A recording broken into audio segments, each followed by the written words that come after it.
Tila galit na galit ang langit sa lakas ng buhos ng ulan at pagsipol ng hangin.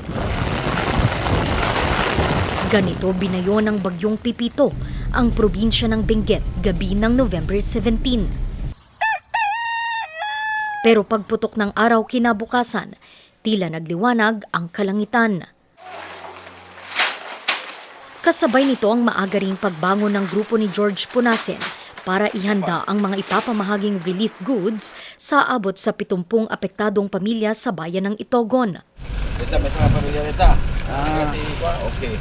Personal mismo itong iniabot sa kanila ni George. Malaking tulong rin po to sa amin kasi wala talagang nagtatrabaho pag ganitong tag-ulan. Mahirap din po kasing bumiyahe kasi pag dyan nakakatakot pong dumaan. Lalo na pag yung daanan natin nagkukulaps.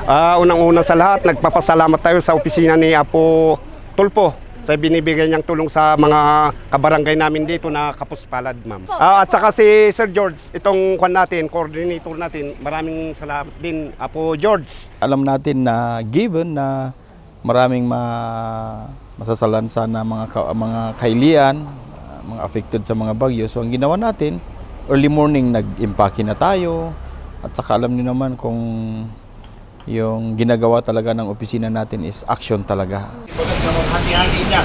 Kanya ring binisita at hinatiran ng tulong ang mga naapektuhang pamilya sa insidente ng landslide sa Barangay Virac noon pang kasagsagan ng bagyong Marce.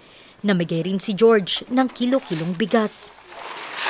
Napakalaking pasasalamat at itong nangyari nga kagabi lang is ngayong kinaumagahan, andito na kayo kaagad na umano sa tulong nyo sa amin para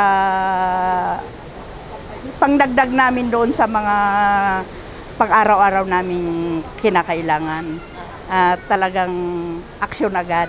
Pagtulong kasi is passion yan eh. Passion yan at nasa Biblia din yan. Pag ikaw ay tumutulong, time will come, ibabalik ng Lord sa iyo yan. So parang trabaho na lang ang pagtulong. Given yan. Common yan sa mga taga-Cordillerans talaga. Nangako naman siyang tuloy-tuloy ang pagbibigay ng tulong ng kanyang grupo sa ilan pang mga apektadong pamilya ng mga kalamidad gaya ng naranasang sunod-sunod na mga bagyo.